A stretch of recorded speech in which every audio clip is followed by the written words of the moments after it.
on NADCO report. After the recall, the talks were preceded by a stolen election, sweat, tears, police brutality and death, amid a steep rise in the cost of living, which has only got worse as the talks were being concluded. We want to thank all the people of Kenya, the media, fraternity, and other stakeholders for exercising great patience and restraint as the dialogue continued. I thank the members from both sides of the talks for their commitment and dedication to national duty. After the initial tension and mistrust, which was expected, the parties gelled and worked well together. Trust returned in their ranks, and they were then able to show a strong commitment to peace and reconciliation and the strengthening of institutions and governance process in Kenya. The document the team has come up with is ultimately imperfect and unfinished, but it is a good beginning. We have agreed to disagree on the most important matter to us. We made what we believed were reasonable proposals on how to address the rising cost of living. But the government side flatly refused, terming it their exclusive business and further arguing that they got the mandate of Kenyans to execute their Kenya Kwanza economic agenda. We will be engaging Kenyans further in the coming weeks as we must, because the pain of the cost of living is really unbearable. In the coming weeks, the majority of Kenyans will be carrying the burden of increased school fees besides the many crises in the education sector.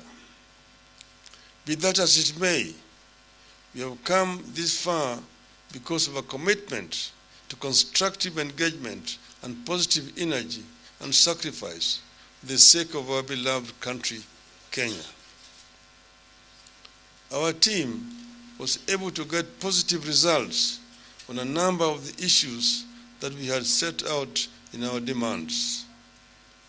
These include electoral justice, which encapsulates audit of the 2022 election process, restructuring and the constitution of the IEBC, increase of the timelines for the Supreme Court to hear and determine a presidential election petition from 14 to 21 days, and a commitment to the spirit of multi-party democracy.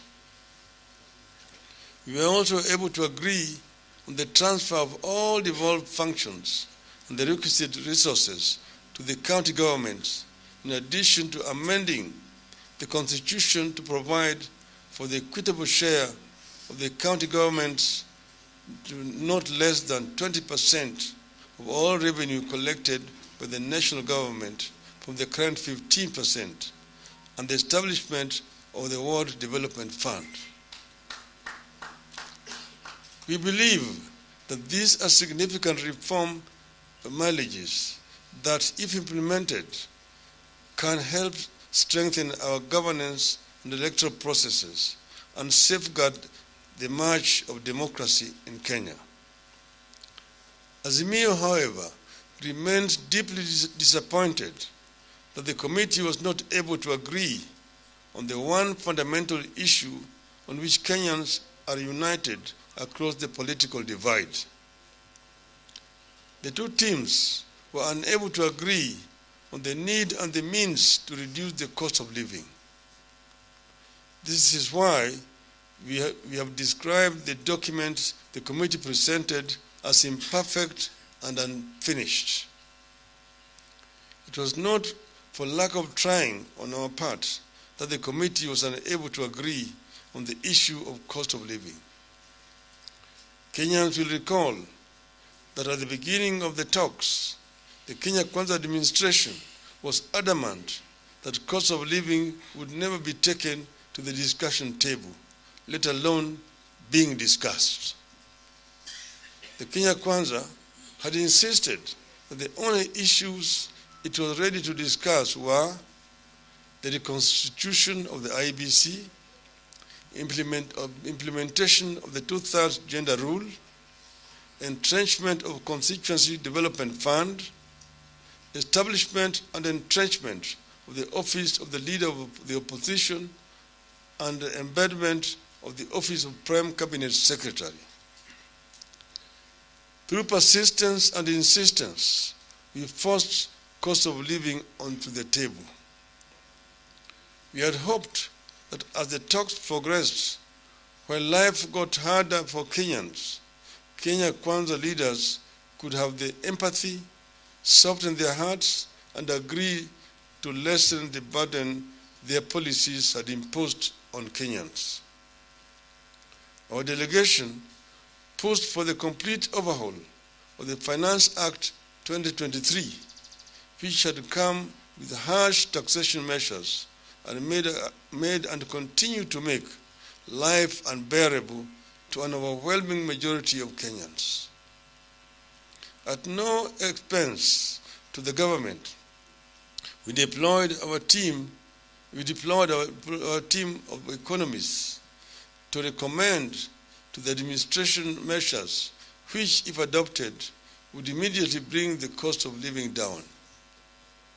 We asked the government to reduce travel budgets by 50%. We also called on the government to reduce the daily subsistence allowances for state and public officers by 30%. We further asked the government to reduce the road maintenance levy and the anti-adulteration levy by 5 shillings and 3 shillings per litre, respectively.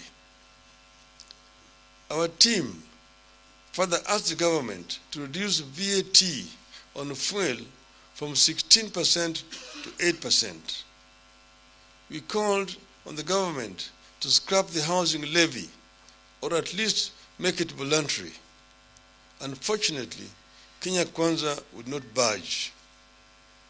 Apparently, as the regime's economic policies hardened life for Kenyans, so did the regime harden its heart. We realized that without the goodwill of the top echelons of the Kenya Kwanza leadership, cost of living was never going to be addressed. They told our team that the cost of living was a government issue, that they have a manifesto and the mandate of the people of Kenya to implement it. This is the hustlers, the Juakali, the Mamamboga, and the Boda Boda. Our team realized that the whole issue of cost of living is extremely sensitive in the Kenya Kwanza circles because it is a gravy train on which many corrupt interests have converged. That Kenya Kwanza cannot touch cost of living because it anchors the massive corruption that has returned to the country. We made it clear the cost of living. The other ways will include, but will not be limited to, consultations with the people. At all times, we will retain the right to call on the people to take steps that we deem necessary to force the government to lower the cost of living. We also support the document with the proviso that certain aspects must be approved by the people by way of a referendum. To create the office of the Leader of Opposition or to formalize the office of the Prime Cabinet Secretary, the people of Kenya have to have their say by way of a referendum. Besides, it is a constitutional requirement that such significant restructuring of government must go through a referendum to avoid the mischief that may be played by some people going to court. It is also our stand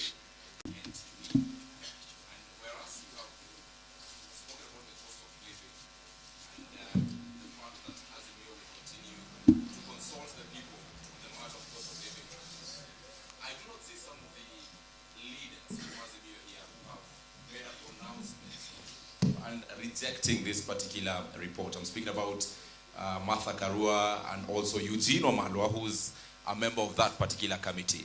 Is it because that there is some disagreements amongst your team? No, there's no disagreement at all on this issue. Honorable Eugene Wamalwa was here earlier on in the meeting of the summit. He only has had to leave because he had some pressing matter to deal with. But he approved the report as presented by the team. He had not been in the country when this report was being signed, but he's going to append his signature on the report. Honorable Martha Karua is out of the country. We talked to her earlier on today. She's in Hargeisa in Somaliland, but she's traveling and will be back around 1 a.m. this morning. So she has no issue at all. Another question here. My name is David Muthoka from KTN. And yesterday the High Court came out to render the housing levy unconstitutional. But the joy amongst the majority of Kenyans was short-lived when the stay order was issued yesterday afternoon. And senior government officials today, including Lancia's Alice Wahome, have now come out to tell employers as well as workplaces that if they do not remit this 1.5%, then they will be fined and that there will be consequences. What do you make of that statement from these government officials? I mean, I'm not surprised. That is not unlike Kenya Kwanza to try to ignore the rule of law. The court pronounced itself on this matter yesterday. And that is unconstitutional. Unconstitutional. And therefore, even though they say there's a stay, my view is that the matter still remains unconstitutional. And therefore, I would urge all the employers to immediately stop paying anything. Because you'll be acting unconstitutionally. Thank you. That's fine. I'm Chris Owino from Ramogi TV. Absolutely. My question is still in line with the question that Muthoka has just asked. Do you feel like it was uncalled for the three-judge bench to extend a grace period, or rather give the government a grace period, having said that that was an illegality? Was it uncalled for? I think you're What's your take? You don't need to criticize actually. No. We don't. It's a question of interpretation of what the court said. But the court made a very fundamental pronouncement that this matter is unconstitutional. Period. Yes. It's unconstitutional. As I did, A stay does not make it constitutional. okay, thank you very much. Senior counsel.